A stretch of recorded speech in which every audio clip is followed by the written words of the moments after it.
Abraham को परिवार रो इतिहास एवं स्वर्गीय माता शीर्षक उपदेश सहित आसंतु बाइबल रो भविष्यवाणी द्वारा परमेश्वर वाक्य भाग करिबा एवं तांको इच्छा अनुसंधान करिबार किछि समय नेबा। आसंतु किछि समय पई यह विषय रे चिंता करिबा। जेतेबेले आम्भे अब्राहम को समयर लोक, मोसांको समयर लोक एवं 3500 वर्ष पूर्वे इस्राएलिय मानक विचार करू, जदि से माने सदाप्रभु को जानी नथिले एवं विश्वास करू नथिले, तेबे सेमानंकर आत्मार शेष फलाफल कौन होइथिबो? संगरे जो माने 2000 वर्ष पूर्वे पृथ्वी को आसीथिबा जीसु ख्रीष्ट को चिन्हि नथिले किंबा तांकु परमेश्वर भाव रे ग्रहण करि नथिले, यार शेष फलाफल कौन होइथिबो? पवित्र आत्मा जुगरे मध्य जदि लोक माने आत्मा और कन्या को जानती नहीं किंबा विश्वास करती नहीं, तेबे सेमानंकर शेष फलाफल कौन हेबो? जेतेबेले आम्भे यह विषय रे चिंता करू, मते लागे परमेश्वर आम्भ को सत्य देखिबा, सुनिबा एवं बुझिबा पई अनुमति दैछंती। एथिपई आम्भ को प्रतिदिन परमेश्वर को धन्यवाद और गौरव देबा उचित नुहे? आज एही विषय सहित आम्भे निजको पचारिबा, स्वर्ग राज्य रे किए प्रवेश करि परिबो, किए स्वर्गीय उत्तराधिकारी ग्रहण करि परिबो? आम्भे यहाकू नहीं केवल ज्ञान भाव रे बुझिबा उचित, किंतु दृढ़ विश्वास एवं निश्चितता रखिबा उचित जे यह हेउछि स्वर्ग राज्यर एक निर्दिष्ट पथ, जहा द्वारा आपण एवं मु परित्राणर पथ अनुसरण करि परिबा, जहा परमेश्वर आम्भकू प्रकाश करिसंती। परित्राणर मामला रे अब्राहम को परिवार रो इतिहास रो सही भाग, जहा एक जरूरी एवं अत्यंत गुरुत्वपूर्ण शिक्षा अटे। अब्राहम को परिवार रे अब्राहम एवं तांको स्त्री सारा थिले। इसाक सारांको ठारू जन्म होइथिले। जेतेबेले परमेश्वर अब्राहम को कहिले, तुम्हर वंश निश्चित भाव रे उत्तराधिकारी हेबो, जे तुम्हर संपत्ति रे सबु किछि उत्तराधिकारी हेबो, किंतु अब्राहम को कौनसी संतान नथिले। तेबे सारांको दासी हागार इस्माइल नामक एक संतान को जन्म देला। यह द्वारा आम्भे आज पुरातन नियम एवं नूतन नियम मध्य संपर्क बुझी परिबा। अब्राहम को परिवार रो इतिहास गुरुत्वपूर्ण कारण यह आम्भ को नूतन नियम रो वास्तवता विषय रे शिक्षा दिए। जदि आपण यहाकू बुझिबा बिना गलातीय अध्याय 3 एवं 4 पढ़ंती, तेबे आपण को कौनसी स्पष्ट बुझामणा रहिबो नाही कि वास्तव रे सही अध्याय गुड़ी को केउ विषय रे कहुअछि। आज आसंतु अब्राहम को परिवार रो इतिहास को भलो भाव रे देखिबा। अब्राहम को परिवार रे स्वर्गीय मातांकर भूमिका बुझिबा एवं निश्चित करिबा जे स्वर्गीय मातांको बिना जे अविच्छेद्य भूमिका ग्रहण करंती, केही मध्य स्वर्गर अनंत राज्य हासिल करि परिबे नाही। यहाकू अधिक बुझिबा पई लूक अध्याय 16 पद 19 रे एक गुरुत्वपूर्ण दृष्टांत देखिबा। अध्याय 16 पद 19। जणे धनी लोक थिला, से बहुमूल्य वस्त्र पिंधि मोह आडंबर रे प्रतिदिन आमोद प्रमोद करुथिला, किंतु ताहार फाटक पाखरे लाजार बोली जणे भिकारी पड़ी रहिथिला, तार देह जाको घा भर्ती होइथिला। से सही धनी लोकर मेजरू पड़ीबा ओइठारू किछि खाई पेट पुरेबाकू आशा करुथिला, आ कुकुर गुड़ाक सुधा आसी ताहार घा सबु चाटुथिले। कालक्रमे सही भिकारीटी मरीगला और दूत मानक द्वारा अब्राहम को कोल को नियागला। पोरे सही धनी लोक मध्य मरीगला और समाधि पाइला। आउ से नरक जंत्रणा रे कलबल होई ऊपर को चाहि दूर रे अब्राहम और तांको कोल रे लाजार को देखिला। सेथिरे से डाकी कहिला, हे पिता अब्राहम, मते दया करी लाजार को पठै दियंतु, जेपरि से पानी रे अपना अंगुलीर टिप बुड़ाई मो जीव को ठंडा करे।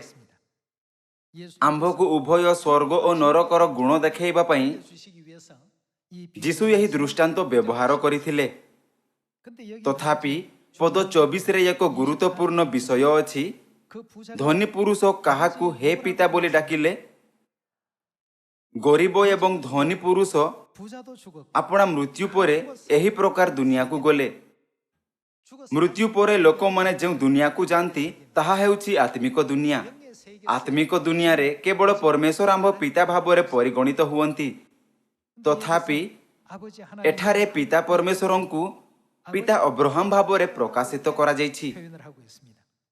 그렇다면 ପରିଶେଷରେ ଆମ୍ଭେ ସ୍ପଷ୍ଟ ଭାବରେ ବୁଝିପାରୁ ଯେ ଅବ୍ରାହମ ପରମେଶ୍ୱରଙ୍କୁ ପ୍ରତିନିଧିତ୍ୱ କରନ୍ତି ଏବଂ ଜଣେ ବ୍ୟକ୍ତି ଯାହାଙ୍କ ଉପଯୋଗ ଭବିଷ୍ୟ ସୂଚକ ରୂପେ ପରମେଶ୍ୱରଙ୍କୁ ପ୍ରତିନିଧିତ୍ୱ କରାଯାଇଛି। 자, 그렇다면 ତେବେ 하나님 କାହା ଦ୍ୱାରା ଆମ୍ଭେ ପରମେଶ୍ୱରଙ୍କ ରାଜ୍ୟର ଉତ୍ତରାଧିକାରୀ ପାଇପାରିବା? 받을 수 있는 것인가? 이 ଏହା ହେଉଛି ଆମର ପରିତ୍ରାଣର ସବୁଠାରୁ ବଡ଼ ବିଷୟ। 그 문제인데요. ଆପଣ ଭାବୁଥିବେ ସ୍ୱର୍ଗ ରାଜ୍ୟରେ ପ୍ରବେଶ କରିବା ପାଇଁ ସମ୍ପୂର୍ଣ୍ଣ ସର୍ତ୍ତ କ'ଣ? 하나님 ଆମ୍ଭକୁ ପରମେଶ୍ୱରଙ୍କ ଉପରେ ବିଶ୍ୱାସ କରିବା ଜରୁରୀ। ଆପଣ ରାଜି ନୁହନ୍ତି କି? ଏବଂ ଆମ୍ଭେ ତାହାଙ୍କୁ ସମ୍ମାନ ଦେବା ଉଚିତ। 근데 କିନ୍ତୁ 이 하나님이 ଯଦିଓ ପରମେଶ୍ୱର ଆମ୍ଭ ସହିତ ଅଛନ୍ତି, 데도 불구하고 ଯୋହନ ଅଧ୍ୟାୟ 1ରେ ଲେଖା ଅଛି ଯେ 아무도 그를 ତାହାଙ୍କୁ କେହି ଗ୍ରହଣ କଲେ ନାହିଁ। 않더라고 되어 있습니다.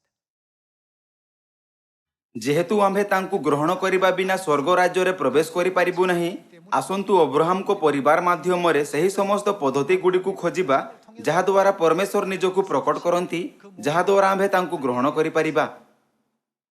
ଯେପରି ଉଲ୍ଲେଖ କରାଯାଇଅଛି, ଲୁକ ଅଧ୍ୟାୟ 16ରେ ଅବ୍ରାହମଙ୍କୁ ସ୍ୱର୍ଗ ରାଜ୍ୟରେ ପିତା କୁହାଯାଉଥିଲା। ପରମେଶ୍ୱରଙ୍କୁ ସୂଚିତ କରିଥାଏ। 천국 갈 수 있는 ପରମେଶ୍ୱର ଆମ୍ଭକୁ ଅବ୍ରାହମଙ୍କ ପରିବାରର ଇତିହାସ ମାଧ୍ୟମରେ ସ୍ୱର୍ଗ ରାଜ୍ୟର ରାସ୍ତା ଜାଣିବାକୁ ଅନୁମତି ଦେଲେ। 해주신 ଆସନ୍ତୁ ଆଦି ପୁସ୍ତକ ଅଧ୍ୟାୟ 15ରେ ଏହାକୁ ନିଶ୍ଚିତ କରିବା। ଆଦି ପୁସ୍ତକ ଅଧ୍ୟାୟ 15 ପଦ 1ରେ ଦେଖିବା, ସେହି ଘଟଣା ଉତ୍ତାରେ ଦର୍ଶନ ଦ୍ୱାରା ସଦାପ୍ରଭୁଙ୍କର ବାକ୍ୟ ଅବ୍ରାମଙ୍କ ନିକଟରେ ଉପସ୍ଥିତ ହେଲା। ହେ ଅବ୍ରାମ, ଭୟ କର ନାହିଁ, 나는 ଆମ୍ଭେ ତୁମ୍ଭର ଢାଳ ଓ ମହାପୁରସ୍କାର ସ୍ୱରୂପ। ତହିଁରେ ଅବ୍ରାମ ଉତ୍ତର କଲେ, ହେ ପ୍ରଭୁ ସଦାପ୍ରଭୁ, ତୁମ୍ଭେ ମୋତେ କ'ଣ ଦେବ? ମୁଁ ତ ନିଃସନ୍ତାନ ହୋଇ ପ୍ରସ୍ଥାନ କରୁଅଛି, କାରଣ ମୋ ପାଖରେ କୌଣସି ସନ୍ତାନ ନାହିଁ। ପୁଣି ଦମେସ୍କୀୟ ଇଲିଏଜର ମୋ ଗୃହର ଧନାଧିକାରୀ ଅଟେ। 즉 ଇଲିଏଜର ସେହି ଦାସ ଥିଲେ ଯାହାକୁ ଅବ୍ରାହମ ତାଙ୍କ ପରିବାରରେ ପାଳିଥିଲେ। 충직하고 ସେ ଜଣେ ବିଶ୍ୱସ୍ତ ଦାସ ଥିଲେ। 한 종이었습니다. 자신이 ଅବ୍ରାହମ କହିଲେ, 내가 ମୋର କୌଣସି ସନ୍ତାନ ନଥିବାରୁ ମୁଁ ମୋର ସମସ୍ତ ସମ୍ପତ୍ତି 유업으로 ଇଲିଏଜରକୁ ଦେବି। 주려고 합니다. ମୁଁ ଏହି ବ୍ୟକ୍ତିକୁ ମୋ ଉତ୍ତରାଧିକାରୀ କରିବାକୁ ଚାହୁଁଛି। ଆସନ୍ତୁ ସେହି ଉତ୍ତର ଉପରେ ଏକ ନଜର ଦେବା ଯାହା ପରମେଶ୍ୱର ତାଙ୍କୁ ଦେଇଥିଲେ। ପଦ 3, ପୁଣି ଅବ୍ରାମ କହିଲେ, ଦେଖ, ତୁମ୍ଭେ ମୋତେ ସନ୍ତାନ ଦେଲ ନାହିଁ, ଏଣୁ ମୋ ଗୃହଜାତ କୌଣସି ଲୋକ ମୋହର ଉତ୍ତରାଧିକାରୀ ହେବ। 될 것이니이다. ତାପରେ ପ୍ରଭୁଙ୍କ ବାକ୍ୟ ତାଙ୍କ ନିକଟରେ ପହଞ୍ଚିଲା, ସେହି ବ୍ୟକ୍ତି ତୁମ୍ଭର ଉତ୍ତରାଧିକାରୀ ହେବ ନାହିଁ। ପରମେଶ୍ୱର କହିଲେ, ଏହି ବ୍ୟକ୍ତି ନିଜ କାର୍ଯ୍ୟରେ ବିଶ୍ୱସ୍ତ ଏବଂ ଭଲ, କିନ୍ତୁ ସେ ତୁମ୍ଭର ଉତ୍ତରାଧିକାରୀ ନୁହନ୍ତି। ତେବେ ତାଙ୍କର ଉତ୍ତରାଧିକାରୀଙ୍କ କେଉଁ ଯୋଗ୍ୟତା ରହିବା ଉଚିତ? 있습니까? ମାତ୍ର ଯେ ତୁମ୍ଭ ଔରସରେ ଜାତ ହେବ, ସେହି ତୁମ୍ଭର ଉତ୍ତରାଧିକାରୀ ହେବ। ଅନନ୍ତର ସେ ତାଙ୍କୁ ବାହାରକୁ ଆଣି କହିଲେ, ତୁମ୍ଭେ ଆକାଶକୁ ଦୃଷ୍ଟି କରି ଯେବେ ତାରା ସମୂହକୁ ଗଣିପାର, ତେବେ ଗଣି କୁହ। ସେ ଆହୁରି କହିଲେ, ଏହି ପ୍ରକାର ତୁମ୍ଭର ବଂଶ ହେବ। ତୁମ୍ଭର ବଂଶଧରମାନେ ଆକାଶର ତାରାଗଣ ପରି ହେବେ। ଯେତେବେଳେ ଆମ୍ଭେ ଅବ୍ରାହମଙ୍କ ବୟସକୁ ବିଚାର କରୁ, ଏହି ସମୟରେ ସେ ସନ୍ତାନ ଜନ୍ମ କରିବାକୁ ବହୁତ ବୃଦ୍ଧ ଥିଲେ। କିନ୍ତୁ ପରମେଶ୍ୱର କହିଲେ, ତୁମ୍ଭର ବଂଶ ଅଗଣିତ ହେବ। 것이다. ଅତଏବ ତୁମ୍ଭର ଦାସ ଇଲିଏଜର, ଯାହାକୁ ତୁମ୍ଭେ ନିଜ ପରିବାରରେ ପାଳିଛ, 종을 내 ତାହା ତୁମ୍ଭର 정해서는 ଉତ୍ତରାଧିକାରୀ କର ନାହିଁ। 이렇게 이제 말씀을 주셨습니다. 반드시 ଏହା ପରିବର୍ତ୍ତେ ପରମେଶ୍ୱର କହିଲେ, ଯେ ତୁମ୍ଭ ଔରସରେ ଜାତ ହେବ, ସେହି ତୁମ୍ଭର ଉତ୍ତରାଧିକାରୀ ହେବ। ପରିଶେଷରେ ପରମେଶ୍ୱରଙ୍କ ବାକ୍ୟ ଅନୁଯାୟୀ 아브라함의 ଅବ୍ରାହମଙ୍କ ନିଜ ଶରୀରରୁ ପ୍ରକୃତରେ ପୁତ୍ର ଜନ୍ମ ହେଲା। ସେହି ସମୟରେ ଅବ୍ରାହମଙ୍କ ପତ୍ନୀ ସାରା ମଧ୍ୟ ଏତେ ବୟସରେ ପହଞ୍ଚିଥିଲେ ଯେ ସେ ସନ୍ତାନ ପ୍ରସବ କରିବାକୁ ମଧ୍ୟ ଭାବି ପାରିନଥିଲେ। ତେଣୁ ସାରା ଜଣେ ମିଶ୍ରୀୟ ସ୍ତ୍ରୀ ହାଗାରକୁ ଅବ୍ରାହମକୁ ତାଙ୍କର ଦ୍ୱିତୀୟ ସ୍ତ୍ରୀ ଭାବରେ ଦେଲେ। 후처로서 드리게 되는데요. 예, 그렇게 ଅବ୍ରାହମ ଏହି ପଦକ୍ଷେପ ଗ୍ରହଣ କରି ମଧ୍ୟ ପରମେଶ୍ୱରଙ୍କ ଇଚ୍ଛା ପୂରଣ କରିବାକୁ ଚେଷ୍ଟା କଲେ। ଯେହେତୁ ପରମେଶ୍ୱର କହିଥିଲେ, ତୁମ୍ଭର ନିଜ ପୁତ୍ର ତୁମ୍ଭର ଉତ୍ତରାଧିକାରୀ ହେବ, ଅବ୍ରାହମ ଭାବିଲେ ତାଙ୍କର ସନ୍ତାନ ପାଇବା ପାଇଁ ଦ୍ୱିତୀୟ ପତ୍ନୀ ପାଇବା ଛଡ଼ା ତାଙ୍କର ଅନ୍ୟ କୌଣସି ବିକଳ୍ପ ନାହିଁ। ପରେ ସେ ଜନ୍ମ ହୋଇଥିବା ଶିଶୁର ନାମ ଇସମାଏଲ ରଖିଲେ। ଅଧ୍ୟାୟ 16 ପଦ 11ରେ ଏହା ଲେଖା ଅଛି, ସଦାପ୍ରଭୁଙ୍କ ଦୂତ ଆହୁରି କହିଲେ, ଦେଖ, ତୁମ୍ଭର ଗର୍ଭ ହୋଇଅଛି, ତୁମ୍ଭେ ପୁତ୍ର ପ୍ରସବ କରିବ, ତାହାର ନାମ ଇସମାଏଲ, ଅର୍ଥାତ୍ ପରମେଶ୍ୱର ଶୁଣନ୍ତି ଦେବ। ଯେହେତୁ ସଦାପ୍ରଭୁ ତୁମ୍ଭ ଦୁଃଖ ଶୁଣିଲେ, ପୁଣି ସେ ମନୁଷ୍ୟମାନଙ୍କ ମଧ୍ୟରେ ବନଗର୍ଦ୍ଧବ ସ୍ୱରୂପ ହେବ। ତାହାର ହସ୍ତ ସମସ୍ତଙ୍କ ବିରୁଦ୍ଧରେ ଓ ସମସ୍ତଙ୍କ ହସ୍ତ ତାହାର ବିରୁଦ୍ଧରେ ଥିବ। ପୁଣି ସେ ଆପଣା ଭାଇମାନଙ୍କ ସମ୍ମୁଖରେ ବାସ କରିବ। ଆଉ ହାଗାର ଆପଣା ସହିତ କଥାବାର୍ତ୍ତାକାରୀ ସଦାପ୍ରଭୁଙ୍କର ଏହି ନାମ ରଖିଲା, ଯଥା ମଧ୍ୟର୍ଷକ ପରମେଶ୍ୱର। ଯେହେତୁ ସେ କହିଲା ଯେ ମୋତେ ଦେଖନ୍ତି ତାଙ୍କ ଦର୍ଶନ ଉତ୍ତାରେ ମୁଁ କି ଏଠାରେ ଆହୁରି ବଞ୍ଚିବି। ଏଣୁ ସେହି କୂପର ନାମ ବେର୍ଲହୟ ରୋଇ ରଖାଗଲା। ସେହି କୂପ କାଦେଶ ଓ ବେରୋଦ ମଧ୍ୟରେ ଅଛି। ପଦ 15। ଅନନ୍ତର ହାଗାର ଅବ୍ରାମଙ୍କ ନିମନ୍ତେ ପୁତ୍ର ପ୍ରସବ କରନ୍ତେ ଅବ୍ରାମ ହାଗାର ଠାରୁ ଜାତ ଆପଣାର ସେହି ପୁତ୍ରର ନାମ ଇସମାଏଲ ଦେଲେ। ଅବ୍ରାମଙ୍କର 86 ବର୍ଷ ବୟସରେ ହାଗାର ଅବ୍ରାମଙ୍କ ନିମନ୍ତେ ଇସମାଏଲକୁ ପ୍ରସବ କଲା। ଯଦିଓ ଇସମାଏଲ ଅବ୍ରାହମଙ୍କ ପୁତ୍ର ଥିଲେ, ଆସନ୍ତୁ ଦେଖିବା ଅଧ୍ୟାୟ 17 ପଦ 1ରେ ଇସମାଏଲ ଅବ୍ରାହମଙ୍କ ଉତ୍ତରାଧିକାରୀ ହେବା ବିଷୟରେ ପରମେଶ୍ୱର ଯାହା ନିଷ୍ପତ୍ତି ନେଇଛନ୍ତି। ଅବ୍ରାମଙ୍କର 99 ବର୍ଷ ବୟସରେ ସଦାପ୍ରଭୁ ତାଙ୍କୁ ଦର୍ଶନ ଦେଇ କହିଲେ, ଆମ୍ଭେ ସର୍ବଶକ୍ତିମାନ ପରମେଶ୍ୱର ଆମ୍ଭ ଛାମୁରେ ଧର୍ମାଚରଣ କରି ତୁମ୍ଭେ ସିଦ୍ଧ ହୁଅ। ଆମ୍ଭେ ତୁମ୍ଭ ସହିତ ଆପଣା ନିୟମ ସ୍ଥିର କରି ତୁମ୍ଭକୁ ଅତିଶୟ ବୃଦ୍ଧି କରିବା। ତହିଁରେ ଅବ୍ରାମ ମୁହଁ ମାଡ଼ି ପଡ଼ନ୍ତେ ପରମେଶ୍ୱର ତାଙ୍କ ସହିତ ଆଳାପ କରି କହିଲେ, ଦେଖ, ଆମ୍ଭେ ତୁମ୍ଭ ସହିତ ଆପଣା ନିୟମ ସ୍ଥିର କରୁଅଛୁ। ତୁମ୍ଭେ କ'ଣ ହେବ? ଅନେକ ଗୋଷ୍ଠୀର ଆଦି ପୁରୁଷ ହେବ। ପୁଣି ତୁମ୍ଭ ନାମ ଅବ୍ରାମ ଆଉ ରହିବ ନାହିଁ, ମାତ୍ର ଅବ୍ରାହାମ ହେବ। ଯେହେତୁ ଆମ୍ଭେ ତୁମ୍ଭକୁ ଅନେକ ଗୋଷ୍ଠୀର ଆଦି ପିତା କଲୁ। ଆସନ୍ତୁ ଆମ୍ଭେ ପଦ 15କୁ ଯିବା। ତହିଁ ଉତାରୁ ପରମେଶ୍ୱର ଅବ୍ରାହମକୁ କହିଲେ, ତୁମ୍ଭେ ଆପଣା ଭାର୍ଯ୍ୟା ସାରିକି ଆଉ ସାରି ବୋଲି ଡାକ ନାହିଁ। ତାହାର ନାମ ସାରା ହେଲା। ଆମ୍ଭେ ତାହାକୁ ଆଶୀର୍ବାଦ କରିବା ଓ ତାହାଠାରୁ ତୁମ୍ଭକୁ ଗୋଟିଏ ପୁତ୍ର ଦେବା। ଆମ୍ଭେ ତୁମ୍ଭକୁ ଆଶୀର୍ବାଦ କରିବା। ସେ କ'ଣ ହେବ? ସେ ନାନା ଗୋଷ୍ଠୀର ଆଦିମାତା ହେବ। ପରମେଶ୍ୱର ଅବ୍ରାହମକୁ କହିଲେ, ମୁଁ ତୁମ୍ଭକୁ ଏକ ଜାତିର ପିତା କରିବି। ଏବଂ ସାରାଙ୍କ ବିଷୟରେ କହିଲେ, ସେ ନାନା ଗୋଷ୍ଠୀର ଆଦିମାତା ହେବ ଏବଂ ତାଙ୍କଠାରୁ ନାନା ଦେଶୀୟ ରାଜଗଣ ଉତ୍ପନ୍ନ ହେବେ। ସେତେବେଳେ ଅବ୍ରାହମ ମୁହଁ ମାଡ଼ି ପଡ଼ି ହସିଲେ। ପୁଣି ମନେ ମନେ କହିଲେ, ପୁରୁଷର 100 ବର୍ଷ ବୟସରେ କି ସନ୍ତାନ ଜାତ ହେବ? 90 ବର୍ଷ ବୟସ୍କା ସାରା କି ପ୍ରସବ କରିବ? ତହିଁରେ ଅବ୍ରାହମ ପରମେଶ୍ୱରଙ୍କୁ କହିଲେ, ଇସମାଏଲ ତୁମ୍ଭ ଛାମୁରେ ବଞ୍ଚିଥାଉ। ଅବ୍ରାହମ ଚିନ୍ତିତ ହୋଇ ଭାବିଲେ, ମୁଁ ମୋ ପରିବାର ହେତୁ ପରମେଶ୍ୱରଙ୍କ ପାଇଁ ଅପ୍ରତ୍ୟାଶିତ ଅସୁବିଧା ସୃଷ୍ଟି କରୁଛି କି? ଏହା ଭଲ ନୁହେଁ କି ଇସମାଏଲ ପରମେଶ୍ୱରଙ୍କ ଉପସ୍ଥିତିରେ ବିନା ସମସ୍ୟାରେ ଉତ୍ତରାଧିକାରୀ ହେବ ଏବଂ ବଂଶ ବୃଦ୍ଧି କରୁ। ଏହି କାରଣରୁ ସେ ପରମେଶ୍ୱରଙ୍କୁ କହିଲେ, ଇସମାଏଲ ତୁମ୍ଭ ଛାମୁରେ ବଞ୍ଚିଥାଉ। ପଦ 19। ସେତେବେଳେ ପରମେଶ୍ୱର କହିଲେ, ତୁମ୍ଭର ଭାର୍ଯ୍ୟା ସାରା ତୁମ୍ଭ ନିମନ୍ତେ ନିଶ୍ଚୟ ପୁତ୍ର ପ୍ରସବ କରିବ। ପୁଣି ତୁମ୍ଭେ ତାହାର ନାମ ଇସାହାକ ରଖିବ। ପୁଣି ଆମ୍ଭେ ତାହା ସହିତ ଆପଣା ନିୟମ ସ୍ଥିର କରିବା। ତାହା ତାହାର ଭବିଷ୍ୟତ ବଂଶ ପକ୍ଷରେ ଚିରସ୍ଥାୟୀ ନିୟମ ହେବ। ଯେମିତି ଆପଣ ଦେଖିପାରନ୍ତି, ପରମେଶ୍ୱର ଅବ୍ରାହମକୁ କହିଲେ, ତୁମ୍ଭର ଭାର୍ଯ୍ୟା ସାରା ତୁମ୍ଭ ନିମନ୍ତେ ନିଶ୍ଚୟ ପୁତ୍ର ପ୍ରସବ କରିବ ଏବଂ ଆମ୍ଭେ ତାଙ୍କ ପୁତ୍ର ଇସାକ ସହିତ ନିୟମ ସ୍ଥିର କରିବା। ଇସାକ ଅବ୍ରାହମଙ୍କ ପରିବାରର ଉତ୍ତରାଧିକାରୀ ହେଉନ୍ତୁ ବୋଲି ପରମେଶ୍ୱର ଚାହୁଁଥିଲେ। ଶେଷରେ ଇସାକଙ୍କୁ ଅବ୍ରାହମଙ୍କର ସମସ୍ତ ସମ୍ପତ୍ତି ତାଙ୍କର ଅଧିକାର ଭାବରେ ଦିଆଗଲା। ଆସନ୍ତୁ ଏହି ସମସ୍ତ ଭିନ୍ନ ଖଣ୍ଡଗୁଡ଼ିକୁ ଏକାଠି ରଖିବା। ଲୁକ ଅଧ୍ୟାୟ 16ରେ ଉଲ୍ଲେଖ କରାଯାଇଛି ଯେ ଅବ୍ରାହମ ପରମେଶ୍ୱରଙ୍କୁ ପ୍ରତିନିଧିତ୍ୱ କରନ୍ତି। 3 ଜଣ ପ୍ରାର୍ଥୀ ଥିଲେ, ଯେଉଁମାନେ ଅବ୍ରାହମଙ୍କ ପରିବାରର ସମସ୍ତ ସମ୍ପତ୍ତିର ଉତ୍ତରାଧିକାରୀ ହୋଇପାରନ୍ତି। ପ୍ରଥମଟି ହେଲା ଏଲିଏଜର, ଦ୍ୱିତୀୟଟି ଇସମାଏଲ ଏବଂ ତୃତୀୟଟି ଇସାକ।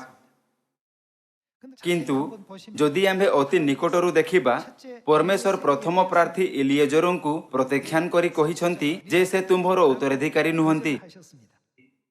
ତେବେ ଏଲିଏଜରଙ୍କ ପାଖରେ କ'ଣ ନଥିଲା? ଆମ୍ଭକୁ ଏହା ଉପରେ ଧ୍ୟାନ ଦେବା ଆବଶ୍ୟକ। ଏହି ପ୍ରଶ୍ନର ଉତ୍ତର ପ୍ରତ୍ୟେକ ପ୍ରାର୍ଥୀଙ୍କ ପିତା ଏବଂ ମାତା କିଏ ବୋଲି ଘନିଷ୍ଠ ଭାବରେ ଜଡ଼ିତ। ଏଲିଏଜର ବାଲ୍ୟାବସ୍ଥାରୁ ଅବ୍ରାହମଙ୍କ ପରିବାରରେ ଦାସ ଭାବରେ ବଢ଼ିଥିଲେ। ଇସ୍ରାଏଲର ନିୟମ ଅନୁଯାୟୀ ଯେତେବେଳେ ଜଣେ ପିତାମାତା ଗୋଟିଏ ଘରେ ଦାସ ଥିଲେ, ସେମାନଙ୍କ ଦ୍ୱାରା ଜନ୍ମ ହୋଇଥିବା ସନ୍ତାନ ମଧ୍ୟ ସେହି ଘରର ଦାସ ଭାବରେ ବାସ କରୁଥିଲେ।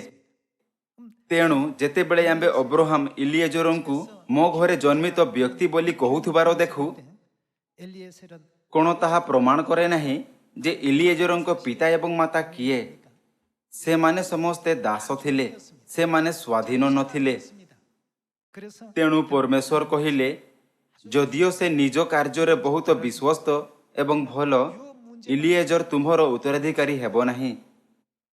ତାହେଲେ ଆମ୍ଭେ ଉତ୍ତରାଧିକାରୀ ଭାବରେ କାହାକୁ ବାଛିବୁ? ଯେତେବେଳେ ଅବ୍ରାହମ ପଚାରିଲେ, ପରମେଶ୍ୱର କହିଲେ, ଯିଏ ତୁମ୍ଭର ନିଜ ପୁତ୍ର ହେବ ସେ ନିଶ୍ଚିତ ଭାବରେ ତୁମ୍ଭର ଉତ୍ତରାଧିକାରୀ ହେବ। ତେଣୁ ସାରାଙ୍କର ଦାସୀ ହାଗାର ଅବ୍ରାହମକୁ 몸종이었던 ଇସ୍ମାଏଲ ନାମକ ଏକ ପୁତ୍ର ଜନ୍ମ ଦେଲେ। 이스마엘이라는 자식을 얻습니다. 그래서 କିନ୍ତୁ 여기도 보면 ଯଦିଓ ତାଙ୍କ ପିତା ଅବ୍ରାହମ ଜଣେ ସ୍ୱାଧୀନ ପୁରୁଷ, 자였지만 ତାଙ୍କ ମାତା ଜଣେ ଦାସୀ ଥିଲେ ଏବଂ ଜଣେ ସ୍ୱାଧୀନା ନଥିଲେ। ଫଳସ୍ୱରୂପ ଏହି କାରଣରୁ ପରମେଶ୍ୱର ଇସ୍ମାଏଲଙ୍କୁ ଗାଲାତୀୟଙ୍କ ପୁସ୍ତକରେ ଦାସ ଭାବରେ ବର୍ଣ୍ଣନା କଲେ। 종이라고 표현했습니다. ଆସନ୍ତୁ ଆମ୍ଭେ ଗାଲାତୀୟ ଅଧ୍ୟାୟ 4 ପଦ 21 ଦେଖିବା। ବ୍ୟବସ୍ଥାର ଅଧୀନ ହେବାକୁ ଇଚ୍ଛା କରୁଅଛ ଯେ ତୁମ୍ଭେମାନେ ମୋତେ କୁହ ତ, ତୁମ୍ଭେମାନେ କ'ଣ ବ୍ୟବସ୍ଥାର ବାକ୍ୟ ଶୁଣୁନାହ? 아들이 있으니 କାରଣ ଲେଖାଅଛି, ଅବ୍ରାହମଙ୍କର ଦୁଇଟି ପୁତ୍ର ଥିଲେ, ଜଣେ ଦାସୀଠାରୁ ଓ ଆଉ ଜଣେ ସ୍ୱାଧୀନା ସ୍ତ୍ରୀଠାରୁ ଜାତ। 자, 두 ଅବ୍ରାହମଙ୍କର ଦୁଇଟି ପୁତ୍ର ଥିଲେ, ସେମାନଙ୍କ ମଧ୍ୟରୁ ଜଣେ ଦାସୀ ଥିଲା। 낳습니다. ସେ କିଏ? ଜଣେ ଦାସୀଠାରୁ କିଏ ଜନ୍ମ ହେଲା? ଇସ୍ମାଏଲ। ଯେହେତୁ ଏହା ଲେଖାଅଛି ଓ ଆଉ ଜଣେ ସ୍ୱାଧୀନା ସ୍ତ୍ରୀ ଠାରୁ, ତେଣୁ ଜଣେ ସ୍ୱାଧୀନା ସ୍ତ୍ରୀ ସାରାଙ୍କ ଠାରୁ ଜନ୍ମ ହୋଇଥିବା ପୁତ୍ର କିଏ? ସେ ଇସାକ। ପଦ 23ରେ ଏହା କହିଥାଏ ଯେ ଦାସୀର ପୁତ୍ର ଅର୍ଥାତ୍ ହାଗାର ସେ ଶାରୀରିକ ସ୍ୱଭାବ ଅନୁସାରେ ଜାତ ହେଲା, ମାତ୍ର ଯେ ସ୍ୱାଧୀନା ସ୍ତ୍ରୀର ପୁତ୍ର ଅର୍ଥାତ୍ ସାରା ସେ ପ୍ରତିଜ୍ଞା ବଳରେ ଜାତ ହେଲା। ଏହି ସମସ୍ତ କଥାର ରୂପକ ଅର୍ଥ ଅଛି, କାରଣ ଏହି ସ୍ତ୍ରୀମାନେ ଦୁଇଟି ନିୟମ ସ୍ୱରୂପ। ଗୋଟିଏ ନିୟମ ସିନୟ ପର୍ବତରୁ ଉତ୍ପନ୍ନ, ତାହା ଦାସତ୍ୱ ନିମନ୍ତେ ସନ୍ତାନ ପ୍ରସବକାରିଣୀ। ହାଗାର ସେଥିର ନିଦର୍ଶନ। ହାଗାରର ପୁତ୍ରକୁ ବାଇବଲରେ ଦାସ କୁହାଯାଏ। ଏହା ଏକ ଅତ୍ୟନ୍ତ ଗୁରୁତ୍ୱପୂର୍ଣ୍ଣ ଲେଖାଂଶ, ଯାହାକୁ ଆମ୍ଭେ ମନେ ରଖିବା ଉଚିତ। 그럼 이 ଏହା ବିପରୀତ ପରମେଶ୍ୱର ଇସାକ ବିଷୟରେ କ'ଣ କହିଥିଲେ? 하셨는가? ଆସନ୍ତୁ ଆମ୍ଭେ ଆଦି ପୁସ୍ତକ ଅଧ୍ୟାୟ 17 ପଦ 19କୁ ଯିବା। ସେତେବେଳେ ପରମେଶ୍ୱର କହିଲେ, ତୁମ୍ଭର ଭାର୍ଯ୍ୟା ସାରା ତୁମ୍ଭ ନିମନ୍ତେ ନିଶ୍ଚୟ ପୁତ୍ର ପ୍ରସବ କରିବ, ପୁଣି ତୁମ୍ଭେ ତାହାର ନାମ ଇସାକ ରଖିବ। 내가 그와 ପରମେଶ୍ୱର ତାଙ୍କ ସହିତ କ'ଣ ବାନ୍ଧିବେ? ଆମ୍ଭେ ତାହା ସହିତ ଆପଣା ନିୟମ ସ୍ଥିର କରିବା, ତାହା ତାହାର ଭବିଷ୍ୟତ ବଂଶ ପକ୍ଷରେ ଚିରସ୍ଥାୟୀ ନିୟମ ହେବ। ପରିଶେଷରେ କ'ଣ ସେହି ମନୋନୀତ ବ୍ୟକ୍ତି ଅବ୍ରାହମଙ୍କ ପୁତ୍ର ଇସାକ ନଥିଲେ, 어떤 사람이 ଯାହାଙ୍କ ସହିତ ପରମେଶ୍ୱର ନିୟମ ସ୍ଥିର କରିଥିଲେ? ଆସନ୍ତୁ ପୁଣି ଥରେ ଇଲିଏଜରଙ୍କ ମାତା ପିତାଙ୍କ ଉପରେ ଏକ ନଜର ଦେବା। 다시 한번 정리해 보면 ଇଲିଏଜରଙ୍କ ପିତା ସ୍ୱାଧୀନ ନଥିଲେ କିନ୍ତୁ ଜଣେ ଦାସ ଥିଲେ, ଏବଂ ତାଙ୍କ ମାତା ମଧ୍ୟ ସ୍ୱାଧୀନା ନଥିଲେ କିନ୍ତୁ ଜଣେ ଦାସୀ ଥିଲେ।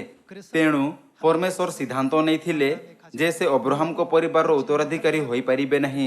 결론을 내렸습니다. ଇସ୍ମାଏଲଙ୍କ ବିଷୟରେ କହିବାକୁ ଗଲେ, ତାଙ୍କ ପିତା ଅବ୍ରାହମ ଜଣେ ସ୍ୱାଧୀନ ବ୍ୟକ୍ତି ଥିଲେ, 그러나 କିନ୍ତୁ ତାଙ୍କ ମାତା ହାଗାର ଜଣେ ଦାସୀ ଥିଲେ। 하갈이었습니다. ଯଦିଓ ହାଗାରର ପୁତ୍ର ଅବ୍ରାହମଙ୍କ ପୁତ୍ର ଥିଲେ, 아브라함 ଶେଷରେ ତାଙ୍କୁ କେବଳ ଦାସ ଭାବରେ ବର୍ଣ୍ଣନା କରାଯାଇଥିଲା। 표현했습니다. 그래서 ତେବେ ଶେଷରେ ତାଙ୍କୁ ଏକ ଉତ୍ତରାଧିକାରୀ ଦିଆଗଲା କି? ଅବ୍ରାହମଙ୍କ ସମ୍ପତ୍ତିର ଉତ୍ତରାଧିକାରୀ ହେବା ପାଇଁ ଇଲିଏଜର କିମ୍ବା ଇସ୍ମାଏଲଙ୍କୁ ଅନୁମତି ଦିଆଯାଇ ନଥିଲା। ଶେଷରେ ସମସ୍ତ ଉତ୍ତରାଧିକାରୀ ଇସାକଙ୍କୁ ଦିଆଗଲା। 되는데요. ଯଦି ଆମ୍ଭେ ଇସାକଙ୍କୁ ଅତି ନିକଟରୁ ଦେଖିବା, ଆମ୍ଭେ ଜାଣିପାରିବା ଯେ ଇସାକଙ୍କ ପିତା ଜଣେ ସ୍ୱାଧୀନ ବ୍ୟକ୍ତି ଅବ୍ରାହମ ଏବଂ ତାଙ୍କ ମାତା ଜଣେ ସ୍ୱାଧୀନା ସ୍ତ୍ରୀ ସାରା ଥିଲେ। 그래서 ଶେଷରେ ପରମେଶ୍ୱର ଇସାକଙ୍କୁ ଅବ୍ରାହମଙ୍କ ସମସ୍ତ ପରିବାରର ଉତ୍ତରାଧିକାରୀ ଦେବାକୁ ଅନୁମତି ଦେଲେ। 해놓으셨습니다. ଅବ୍ରାହମଙ୍କ ପରିବାରର ଉତ୍ତରାଧିକାରୀ ଗ୍ରହଣ କରିବାର ବିଷୟ ହେଉଛି, ଆମ୍ଭେ କିପରି ପରମେଶ୍ୱରଙ୍କ ଅନନ୍ତ ରାଜ୍ୟ ଗ୍ରହଣ କରିପାରିବା। 어떻게 하면 받을 수 있는가? ଏଥିପାଇଁ ସମ୍ପୂର୍ଣ୍ଣ ସର୍ତ୍ତ କ'ଣ? ଏଠାରେ ଏହା କହିଥାଏ, କିନ୍ତୁ ଉର୍ଦ୍ଧ୍ୱସ୍ଥ ଜେରୁସାଲମ ସ୍ୱାଧୀନା, ସେ ଆମ୍ଭମାନଙ୍କ ଜନନୀ। ସ୍ୱାଧୀନ ହେବାର ଅର୍ଥ କ'ଣ? 누가 କିଏ ସ୍ୱାଧୀନ? କେବଳ ପରମେଶ୍ୱର ସ୍ୱାଧୀନ ଅଟନ୍ତି। କାରଣ ଲେଖାଅଛି ଯେ ଆମ୍ଭେ ସମସ୍ତେ ପାପର ଦାସ ଅଟୁ। 죄의 종이라고 되어 있습니다. 우리 역시 ଆମ୍ଭେମାନେ ମଧ୍ୟ ପାପରେ ବନ୍ଦୀ ହୋଇ ପାପର ଦାସ ଅଟୁ। 종노릇을 해왔습니다. ତଥାପି ପରମେଶ୍ୱର ତାଙ୍କର ପବିତ୍ର ମାଂସ ଏବଂ ତାଙ୍କର ବହୁମୂଲ୍ୟ ରକ୍ତ, ଯେଉଁମାନେ ସ୍ୱର୍ଗୀୟ ପିତା ଏବଂ ସ୍ୱର୍ଗୀୟ ମାତାଙ୍କୁ ଭେଟିଛନ୍ତି ସେମାନଙ୍କୁ ପିତା ଏବଂ ମାତାଙ୍କର ସନ୍ତାନ କରିବା ପାଇଁ ଏବଂ ସେମାନଙ୍କୁ ତାଙ୍କର ସନ୍ତାନ ଭାବରେ ମୁଦ୍ରାଙ୍କିତ କରିବା ପାଇଁ ଦେଇଛନ୍ତି। 영원한 ଏହାର ଅର୍ଥ ହେଉଛି ଯେଉଁମାନେ କିଣାନର ଅନନ୍ତ ସ୍ୱର୍ଗୀୟ ଭୂମି ଅଧିକାର କରିବେ ସେମାନେ ନିଶ୍ଚିତ ଭାବରେ ପିତା ପରମେଶ୍ୱର ଓ ମାତା ପରମେଶ୍ୱରଙ୍କ ସିଦ୍ଧ ସନ୍ତାନ ହେବା ଆବଶ୍ୟକ। 그러려면 ଏହିପରି ଆଜିର ଦୁନିଆରେ ଯେଉଁମାନେ ପିତା ପରମେଶ୍ୱର ଓ ମାତା ପରମେଶ୍ୱରଙ୍କୁ ବିଶ୍ୱାସ କରନ୍ତି ନାହିଁ କିମ୍ବା ଯେଉଁମାନେ ପରମେଶ୍ୱରଙ୍କୁ ବିଶ୍ୱାସ କରନ୍ତି ନାହିଁ ବୋଲି କୁହନ୍ତି ସେମାନେ ପରମେଶ୍ୱରଙ୍କ ରାଜ୍ୟର ଉତ୍ତରାଧିକାରୀ ହୋଇପାରିବେ କି? ଏହି ଲୋକମାନେ ପ୍ରଥମ ଗୋଷ୍ଠୀ ହେବେ ଯେଉଁମାନେ ଅଧିକାରରୁ ବାହାର ହେବେ। ଅବ୍ରାହମଙ୍କ ପରିବାରର ଉତ୍ତରାଧିକାରୀ ହେବାକୁ ଏହି ତିନୋଟି ଶକ୍ତିଶାଳୀ ପ୍ରାର୍ଥୀଙ୍କ ମାଧ୍ୟମରେ ପରମେଶ୍ୱର ଆମକୁ ବିଶ୍ୱାସ ଜଗତ ଦେଖାଇଲେ ଯାହା ଆଜି ବିଶ୍ୱାସର ଲୋକମାନଙ୍କ ପାଖରେ ଅଛି। 볼 수 있습니다. ଯେଉଁମାନେ କହନ୍ତି 어머니 하나님 ପିତା ପରମେଶ୍ୱର ଓ ମାତା ପରମେଶ୍ୱରଙ୍କ ସହ ମୋର କୌଣସି ସମ୍ପର୍କ ନାହିଁ 그런 사람들 ସେମାନେ ପରମେଶ୍ୱରଙ୍କ ରାଜ୍ୟର ଉତ୍ତରାଧିକାରୀ ହୋଇପାରିବେ ନାହିଁ କିମ୍ବା ସ୍ୱର୍ଗ ରାଜ୍ୟରେ ପ୍ରବେଶ କରିପାରିବେ ନାହିଁ। ଅନ୍ୟପଟେ ଇସ୍ମାଏଲଙ୍କ ପରି କିଛି ଲୋକ ଅଛନ୍ତି ଯେଉଁମାନେ କୁହନ୍ତି ମୁଁ ପିତା ପରମେଶ୍ୱରଙ୍କ ଅସ୍ତିତ୍ୱକୁ ଗ୍ରହଣ କରେ କିନ୍ତୁ ମୁଁ ମାତା ପରମେଶ୍ୱରଙ୍କ ଉପରେ କଦାପି ବିଶ୍ୱାସ କରିପାରିବେ ନାହିଁ। ପରମେଶ୍ୱର ସେମାନଙ୍କୁ ଦାସମାନଙ୍କ ସ୍ଥାନରେ ରଖିଛନ୍ତି। ଇସାକଙ୍କ ବିଷୟରେ କ'ଣ? ଇସାକଙ୍କ ପିତା ଅବ୍ରାହମ ଥିଲେ ଯିଏ ସ୍ୱାଧୀନ ଥିଲେ ଓ ମାତା ସାରା ଥିଲେ ଯିଏ ସ୍ୱାଧୀନା ଥିଲେ। ଅତଏବ ଯେପରି ଇସାକଙ୍କୁ ଅବ୍ରାହମଙ୍କ ପରିବାରର ଉତ୍ତରାଧିକାରୀ ଦିଆଗଲା ସେହିପରି ଆମ୍ଭେ ମଧ୍ୟ ପିତା ପରମେଶ୍ୱର ଓ ମାତା ପରମେଶ୍ୱରଙ୍କ ଠାରେ ବିଶ୍ୱାସ କରୁଥିବା ବ୍ୟକ୍ତି ଅନନ୍ତ ସ୍ୱର୍ଗୀୟ ଘରକୁ ଫେରି ସ୍ୱର୍ଗ ରାଜ୍ୟର ଉତ୍ତରାଧିକାରୀ ହୋଇପାରିବା। 수 있다는 ଏହି ଭବିଷ୍ୟବାଣୀ ଅବ୍ରାହମଙ୍କ ପରିବାର ଦ୍ୱାରା ଦର୍ଶାଯାଇଛି। 할 수가 있는 것입니다. 하나님께서 ପରମେଶ୍ୱର 아주 명쾌하게 ଦୀର୍ଘ ଦଶନ୍ଧି ଧରି 10년이라는 아주 ଏଲିଏଜର, 시간을 ଇସ୍ମାଏଲ 엘리에셀 ଏବଂ ଇସାକଙ୍କ ମାମଲାରେ 이 ଏକ ସ୍ପଷ୍ଟ ଉତ୍ତର ଦେଇଛନ୍ତି। ଯେତେବେଳେ ଆମ୍ଭେ ଇସାକଙ୍କ ଜନ୍ମର ପ୍ରକ୍ରିୟାକୁ ଦେଖିବା ତେବେ 하나님께서 ପରମେଶ୍ୱର ଅବ୍ରାହମଙ୍କ ନାମକୁ 주었습니다. ଜାତୀୟ ପିତାରେ ପରିବର୍ତ୍ତନ କଲେ। ପରମେଶ୍ୱର ସାରାଙ୍କ ନାମକୁ ମଧ୍ୟ ଜାତୀୟ ମାତାରେ ପରିବର୍ତ୍ତନ କଲେ। ପରମେଶ୍ୱର ତାଙ୍କୁ ଜାତୀୟ ପିତା ଏବଂ ଜାତୀୟ ମାତା ଆଖ୍ୟା ଦେଇଛନ୍ତି ଯାହାର ଅର୍ଥ ହେଉଛି ସମଗ୍ର ଜଗତର ପିତା ଏବଂ ସମଗ୍ର ଜଗତର ମାତା। ଆହୁରି ମଧ୍ୟ ଲୁକ୍ ଅଧ୍ୟାୟ 16ରେ ଯେତେବେଳେ ଆମ୍ଭେ ଯୀଶୁଙ୍କ ଦ୍ୱାରା ଦିଆଯାଇଥିବା ଦୃଷ୍ଟାନ୍ତ ଦେଖିବା ଧନୀ ଲୋକଟି ମରିଗଲା ଏବଂ ପରବର୍ତ୍ତୀ ଜଗତକୁ ଯାଇ ଚିତ୍କାର କରି କହିଲା ହେ ପିତା ଅବ୍ରାହମ। ଏହା ମାଧ୍ୟମରେ ଆମ୍ଭେ ସ୍ପଷ୍ଟ ଭାବରେ ବୁଝିପାରିବା ଯେ ପରମେଶ୍ୱର ଅବ୍ରାହମଙ୍କ ପରିବାରର ଇତିହାସ ମାଧ୍ୟମରେ ଆମ୍ଭ ପାଇଁ ଯାହା ବ୍ୟବସ୍ଥା କରିଛନ୍ତି 누가 어떤 ଏବଂ କେଉଁଠାରୁ ଆମ୍ଭେ ସ୍ୱର୍ଗକୁ ଯିବା ଏବଂ କେଉଁ ଉପାୟରେ ଆମ୍ଭେ ଏହାକୁ ଗ୍ରହଣ କରିପାରିବା। 수 있겠습니다. 오늘날 ଏହିପରିକି ଏହି ଯୁଗରେ 하늘 어머니의 ଯେଉଁମାନେ ସ୍ୱର୍ଗୀୟ ମାତା ଉପରେ ବିଶ୍ୱାସ କରନ୍ତି ନାହିଁ ସେମାନଙ୍କ ପାଇଁ ସ୍ୱର୍ଗ ରାଜ୍ୟ ବହୁ ଦୂରରେ ରହିବ। 예, 우리 한번 그 대목 ଆସନ୍ତୁ ଆମ୍ଭେ ଗାଲାତୀୟ ଅଧ୍ୟାୟ 4 ପଦ 26ରେ ପରମେଶ୍ୱରଙ୍କ ବାକ୍ୟ ଦ୍ୱାରା ଏହାକୁ ପୁଷ୍ଟି କରିବା। କିନ୍ତୁ ଉର୍ଦ୍ଧ୍ୱସ୍ଥ ଜେରୁସାଲମ ସ୍ୱାଧୀନା 유자니 곧 ସେ କିଏ? 누구시라고요? ଆମ୍ଭମାନଙ୍କ ଜନନୀ। 여기서 ଏଠାରେ ଏହି ପଦରେ ସ୍ୱାଧୀନା ଶବ୍ଦର ଅର୍ଥ ହେଉଛି ଯେ ସେ ଆମ୍ଭର ପରମେଶ୍ୱର ଅଟନ୍ତି। ସ୍ୱାଧୀନା ସେ ଆମ୍ଭମାନଙ୍କ ଜନନୀ। ପଦ 27ରେ ଏହା କହେ ଯେଣୁ ଲେଖା ଅଛି ଆଗ ବନ୍ଧେ ଅପ୍ରସୂତେ ଆନନ୍ଦ କର ଆଗ ପ୍ରସବ ବେଦନା ରହିତେ ଉଚ୍ଚ ସ୍ୱରରେ ଜୟଧ୍ୱନି କର କାରଣ ସଧବାର ସନ୍ତାନ ଠାରୁ ଅନାଥର ସନ୍ତାନ ଅଧିକ। ହେ ଭାଇମାନେ ତୁମ୍ଭେମାନେ କାହା ପରି? ଇସାକଙ୍କ ପରି ପ୍ରତିଜ୍ଞାର ସନ୍ତାନ। 이삭과 ଇସାକଙ୍କ ପରି ହେବା ପାଇଁ 우리가 ଆମ୍ଭେ କ'ଣ କରିବା ଉଚିତ? ଆମ୍ଭକୁ ସ୍ୱାଧୀନ ଥିବା ମାତାର ସନ୍ତାନ ହେବା ଉଚିତ ନୁହେଁ କି? 그렇지 않습니까? ଆସନ୍ତୁ ପଦ 28 ପୁଣି ଥରେ ଦେଖିବା। ହେ ଭାଇମାନେ ତୁମ୍ଭେମାନେ ଇସାକଙ୍କ ପରି ପ୍ରତିଜ୍ଞାର ସନ୍ତାନ। କିନ୍ତୁ ଶାରୀରିକ ସ୍ୱଭାବ ଅନୁସାରେ ଯେ ଜାତ ସେ ଯେପରି ସେ ସମୟରେ ଆତ୍ମାଙ୍କ ପ୍ରତିଜ୍ଞା ଅନୁସାରେ ଯେ ଜାତ ତାଙ୍କୁ ତାଡ଼ନା କରୁଥିଲା ସେହିପରି ଏବେ ମଧ୍ୟ ଘଟୁଅଛି। ମାତ୍ର ଶାସ୍ତ୍ର କ'ଣ କୁହେ? ଦାସୀ ଓ ତାର ପୁତ୍ରକୁ ବାହାର କରିଦିଅ କାରଣ ଦାସୀର ପୁତ୍ର ସ୍ୱାଧୀନା ସ୍ତ୍ରୀର ପୁତ୍ର ସହିତ ଉତ୍ତରାଧିକାରୀ ହେବ ନାହିଁ। 하리라 하였나니라. ଅତଏବ ଭାଇମାନେ ଆମ୍ଭେମାନେ ଦାସୀର ସନ୍ତାନ ନୁହଁ କିନ୍ତୁ ଆମ୍ଭେମାନେ କାହାର ସନ୍ତାନ? ସ୍ୱାଧୀନା ସ୍ତ୍ରୀର ସନ୍ତାନ। 이라고 했습니다. 결국 ସର୍ବଶେଷରେ ଆମ୍ଭର ଅନନ୍ତ ମାତା ପରମେଶ୍ୱର 그러한 ଏପରି ସ୍ଥିତିରେ ଅଛନ୍ତି ଯାହା ପାପରୁ ମୁକ୍ତ। 혼하신 어머니 하나님. 형제 ବାଇବଲ ବାରମ୍ବାର କହୁଛି ହେ ଭାଇମାନେ ତୁମ୍ଭେମାନେ ଇସାକଙ୍କ ପରି ପ୍ରତିଜ୍ଞାର ସନ୍ତାନ। 그렇다면 परमेश्वर କହିଲେ कि आम्भे 우리에게 ସେହି ପ୍ରତିଜ୍ଞାର ସନ୍ତାନ। 이렇게 말씀을 주셨는데 ପ୍ରଥମ ଯୋହନ ଅଧ୍ୟାୟ 2 ପଦ 25ରେ ଏହା କୁହାଯାଇଛି, ଆଉ ସେ ଆମ୍ଭମାନଙ୍କୁ ଯାହା ପ୍ରତିଜ୍ଞା କରିଅଛନ୍ତି ତାହା ଅନନ୍ତ ଜୀବନ। ଇସାକ କାହାଠାରୁ ଉତ୍ତରାଧିକାରୀ ପାଇଲେ? 그래서 ଅତଏବ ଇସାକଙ୍କ ପରି ପ୍ରତିଜ୍ଞାର ସନ୍ତାନ ଭାବରେ ପୁନର୍ବାର ଜନ୍ମ ହେବା ପାଇଁ 거듭나기 위해서는 ଆମ୍ଭେ ସ୍ୱର୍ଗୀୟ ମାତାଙ୍କର ସନ୍ତାନ ହେବା ଆବଶ୍ୟକ। ଆସନ୍ତୁ ଆମ୍ଭେ ରୋମିଓ ଅଧ୍ୟାୟ 8 ପଦ 16 ଉପରେ ଏକ ନଜର ଦେବା। ଆମ୍ଭେମାନେ ଈଶ୍ୱରଙ୍କ ସନ୍ତାନ ବୋଲି ସେହି ଆତ୍ମା ସ୍ୱୟଂ ଆମ୍ଭମାନଙ୍କ ଆତ୍ମା ସହିତ ସାକ୍ଷ୍ୟ ପ୍ରଦାନ କରନ୍ତି। 증가하시나니 ଆଉ ଯଦି ସନ୍ତାନ ତେବେ ଉତ୍ତରାଧିକାରୀ, ଅର୍ଥାତ୍ ଯଦି ଖ୍ରୀଷ୍ଟଙ୍କ ସହିତ ଗୌରବାନ୍ୱିତ ମଧ୍ୟ ହେବା ନିମନ୍ତେ ଆମ୍ଭେମାନେ ତାହାଙ୍କ ସଙ୍ଗରେ ଦୁଃଖ ଭୋଗ କରୁ, ତେବେ ଈଶ୍ୱରଙ୍କ ଉତ୍ତରାଧିକାରୀ ଓ ଖ୍ରୀଷ୍ଟଙ୍କ ସହ ଉତ୍ତରାଧିକାରୀ ଅଟୁ। କାରଣ ମୋ ବିଚାରରେ ଯେଉଁ ଗୌରବ ଆମ୍ଭମାନଙ୍କ ପ୍ରତି ପ୍ରକାଶିତ ହେବ, ତାହା ତୁଳନାରେ ଏହି ବର୍ତ୍ତମାନ କାଳର ଦୁଃଖ ଭୋଗ କିଛି ହିଁ ନୁହେଁ। ଭବିଷ୍ୟତରେ ପରମେଶ୍ୱରଙ୍କ ସନ୍ତାନ ଭାବରେ ଆମ୍ଭେ ଯେଉଁ ଗୌରବ ଉପଭୋଗ କରିବୁ, ତାହା ପ୍ରକୃତରେ ଚମତ୍କାର ଅଟେ। 하늘의 것 ସ୍ୱର୍ଗର ତାରାଗଣ ପରି ଅସଂଖ୍ୟ ଦୂତମାନେ କହିବେ, ଆସନ୍ତୁ ଆଜି ଏହି ସହର ଏବଂ ଆସନ୍ତାକାଲି ସେହି ନକ୍ଷତ୍ର ପରିଦର୍ଶନ କରିବା। ଭାଇ ଓ ଭଉଣୀମାନେ, ଦିନ ଆସୁଛି ଯେତେବେଳେ ଆମ୍ଭକୁ ଏହି ଉପାୟରେ ସେବା କରାଯିବ। ସେହି ଗୌରବମୟ ଦୁନିଆରେ ପ୍ରବେଶ କରିବାକୁ ଆସନ୍ତୁ ସ୍ୱର୍ଗୀୟ ପିତା ଓ ମାତାଙ୍କ କଥାକୁ ଯଥାସମ୍ଭବ ମାନିବା। 또 귀 기울이시고 ମୁଁ ଏହି ଉପଦେଶକୁ ସମାପ୍ତ କରିବାକୁ ଚାହୁଁଛି। ଆଶା କରୁଛି ଯେ ସିଓନର ସମସ୍ତ ସନ୍ତାନ ଏହି ବିଶ୍ୱାସକୁ ଶେଷ ପର୍ଯ୍ୟନ୍ତ ଧରି ରଖିବେ ଏବଂ ମହାନ ଆଶୀର୍ବାଦ ଏବଂ ଏକ ବଡ଼ ସ୍ୱର୍ଗୀୟ ପୁରସ୍କାର ପାଇବେ। ଆପଣଙ୍କ ବହୁତ ଧନ୍ୟବାଦ।